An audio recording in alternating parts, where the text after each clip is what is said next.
Bonjour à tous, alors vous l'avez vu, je continue mes patrouilles en paramoteur au-dessus de la réserve d'État de Pararawen.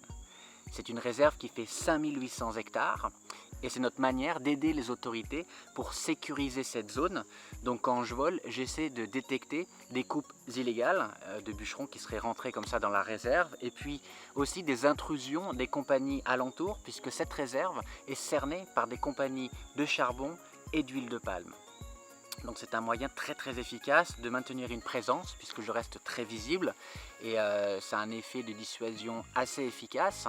Et puis si jamais il y a des coupes à un seul grand arbre, c'est très visible vu du ciel. Je continue aussi ces patrouilles au-dessus des réserves de Calawet et en ce mois d'octobre, j'ai une très bonne nouvelle puisqu'on vient encore de sécuriser 10 hectares supplémentaires à Sumatra. Et donc nos réserves s'agrandissent. Le challenge, c'est évidemment de les sécuriser sur le très long terme. Et donc je vous remercie pour votre soutien. Nos patrouilles équestres au sol rencontrent tous les jours de nouveaux challenges. Pas vraiment d'incidents à l'intérieur de nos zones, puisqu'on a le soutien des populations locales. Mais comme on s'agrandit, et bien comme je vous l'ai montré dans une autre vidéo, on devient limitrophe d'une mine d'or que j'espère à terme on arrivera à fermer en achetant tous les terrains. À Sumatra, il y a des activités agricoles qui sont en train de se développer limitrophe de la réserve à son extrémité sud. Donc ça devient une zone sensible et on va devoir être très vigilant dans les mois et années à venir. Je vous montre.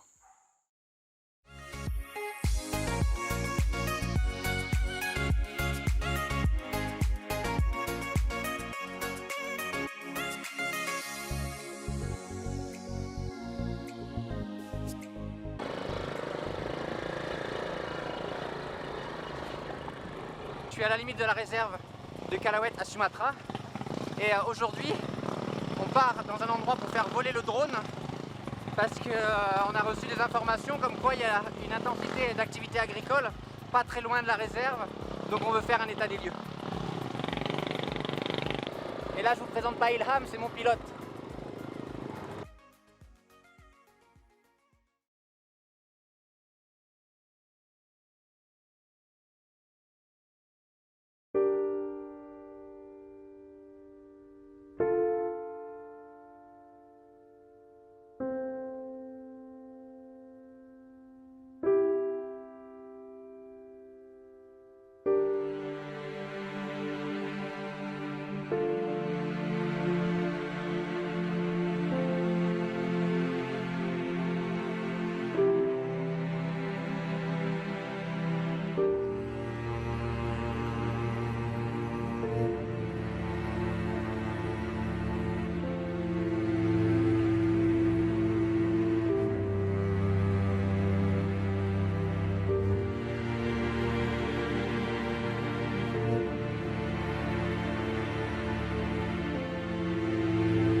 Alors je viens de faire voler le drone, effectivement il y a de nouvelles plantations, mais surtout il y a un bulldozer qui fait une nouvelle piste.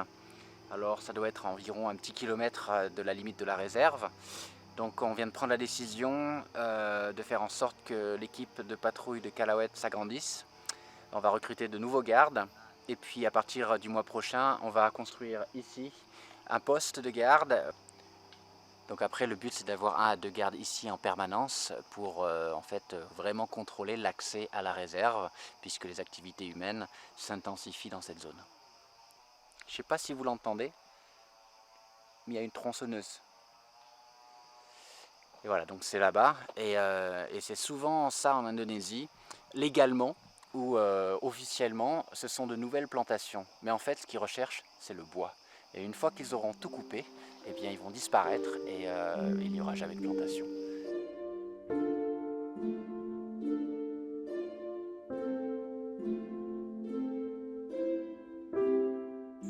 qui est génial maintenant avec la réserve de Soupayang, c'est qu'on a un vrai corridor entre la réserve et la réserve forestière d'État qui fait plus de 20 000 hectares. Donc notre réserve de Calauet n'est plus une réserve isolée. Donc du coup, ça reste un habitat idéal sur le long terme pour les grands mammifères comme les tapirs et les tigres. Et continuez à nous soutenir parce qu'on a encore plein d'hectares à acheter, une centaine à Sumatra, plus de 200 à Bornéo. Donc j'espère que très vite, ensemble, on va arriver aux 1000 hectares protégés par Calauet. De la conservation active, c'est tout simple. On est là, on se retrousse les manches et puis on sauve les arbres. Il n'y a pas besoin de grandes études ou de grands discours pour ça, il faut simplement agir, négocier, et une fois qu'on a acheté, le vrai challenge, encore une fois, c'est pas simplement d'acheter les terrains, c'est de les protéger sur le long terme. C'est-à-dire qu'il faut des gens dans la forêt, matérialiser notre présence, et ça marche tout simplement, même si ça reste à petite échelle, c'est du concret. Et ce dont on a besoin aujourd'hui, c'est d'actions concrètes pour sauver cette biodiversité.